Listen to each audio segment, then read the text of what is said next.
Yo, c'est Kiki, bonjour à toutes et à tous. Aujourd'hui on se retrouve pour une nouvelle vidéo, mais plus spécifiquement pour un nouveau concept. Dans les anciennes vidéos c'était des concepts assez différents, mais bien sûr ce sera pas en moins, ce sera un concept en plus des autres. Du coup toi qui regardes ma vidéo, si tu kiffes ce concept et que en plus t'es pas encore abonné à la chaîne, bah abonne-toi juste en dessous, là c'est entièrement gratuit. Et je t'invite fortement aussi à cliquer sur la cloche juste en bas, parce que ça va te permettre de recevoir une notification à chaque fois que je sors une vidéo, c'est génial. Bon, je pense qu'on connaît tous Messenger, mais je vais quand même faire un très bref résumé des fonctionnalités de Messenger. D'abord bien sûr la fonctionnalité de base qui permet d'envoyer des messages à ses contacts Facebook. Ensuite l'autre point intéressant c'est qu'on peut recevoir et envoyer des textos à partir de Messenger, voilà. Il y a tous nos contacts, voilà, ainsi de suite.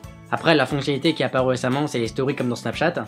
Comme vous voyez, bah voilà, c'est un peu comme dans Snapchat, on peut dessiner, mettre des smileys, etc. Après, il y a tout ce qui s'ensuit, quand on est dans une conversation, on peut envoyer des gifs, jouer à des jeux et défier la personne avec qui on discute, et aussi envoyer des smileys, des images, etc. Et la chose que j'ai jamais vue dans aucune autre application, je crois, c'est de pouvoir jouer à des jeux et en plus de pouvoir défier la personne avec qui on discute. Bon, après vous avoir présenté les fonctionnalités de Messenger, maintenant ce que je vais faire, c'est vous présenter celle de Messenger Lite pour vous montrer maintenant les réelles différences. D'abord, comme vous voyez, on peut discuter avec nos contacts Facebook, bien sûr, sinon ça serait plus Messenger. Et ce qu'on peut remarquer ici, c'est qu'il n'y a plus l'icône texto, donc par conséquent, bien sûr, on peut plus envoyer et recevoir des textos à partir de Messenger Lite. Comme je vous l'ai dit juste avant, l'option qui permettait d'envoyer et de recevoir des textos via Messenger, c'est la même chose pour les autres options. Comme vous pouvez voir, il n'y a pas d'icône pour faire des stories sur Messenger.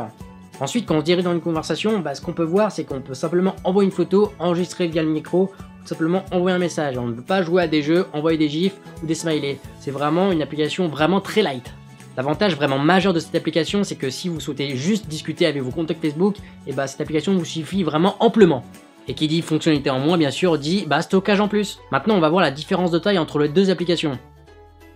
Donc déjà, je vais aller voir Messenger. Comme vous pouvez voir, Messenger de base ça prend environ 97 mégas, c'est vraiment énorme.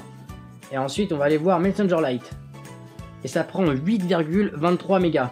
Ça prend environ 10 fois moins de place. C'est vraiment un gros point positif. Ensuite ce que j'ai remarqué en ce qui me concerne, c'est que sur mon téléphone, Messenger ça lag un peu.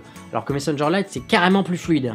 Donc si vous n'aimez pas ce qui est devenu Messenger, installez cette application Messenger Lite. Je sais pas si vous avez le même avis que moi, mais je trouve ça vraiment amusé toutes les fonctionnalités qu'il y a dans Messenger. Comme vous avez vu, il y a quand même pas mal de fonctionnalités dans Messenger. On peut envoyer et recevoir des textos. Ensuite, il y a les stories comme dans Snapchat. Comme quoi, il n'y a pas que Matpodcat qui plagie, il y a aussi dans les domaines qui a du copiage. Et aussi, on peut jouer à des jeux dans la conversation. Ce qu'il faut savoir aussi, c'est que Facebook a cherché à racheter Snapchat à ses débuts, mais ils n'ont pas réussi. C'est pour ça que maintenant, ils essaient de faire des stories pour essayer de concurrencer Snapchat. Tu vois, tu la sens là, l'argent, ils sont pas encore assez puissants ces Facebook, ils en veulent encore plus. Je sais pas si vous êtes de mon avis, mais je pense que Messenger a vraiment perdu sa fonctionnalité de base qui était d'envoyer des messages simplement à ses contacts Facebook. Mais pourquoi Facebook a rajouté autant de fonctionnalités ? Tout simplement pour que les utilisateurs restent un maximum de temps sur l'application. Et qu'est-ce que ça fait ? Du fric, et oui. Bon voilà, la vidéo touche à sa fin, j'espère vraiment que ce concept t'a plu, si c'est le cas lâche un gros pouce bleu et abonne-toi juste en bas si c'est pas encore fait pour que tu puisses suivre mes prochaines vidéos, c'est vraiment super. Aussi lâche un commentaire pour me dire ce que tu préfères entre les deux, entre Messenger ou Messenger Lite, et aussi tu pourras me dire ce que j'ai oublié dans les vidéos, etc. Et t'inquiète pas, ça c'est pas du vent, je te répondrai forcément. Bon allez c'était Geeky et à samedi, salut.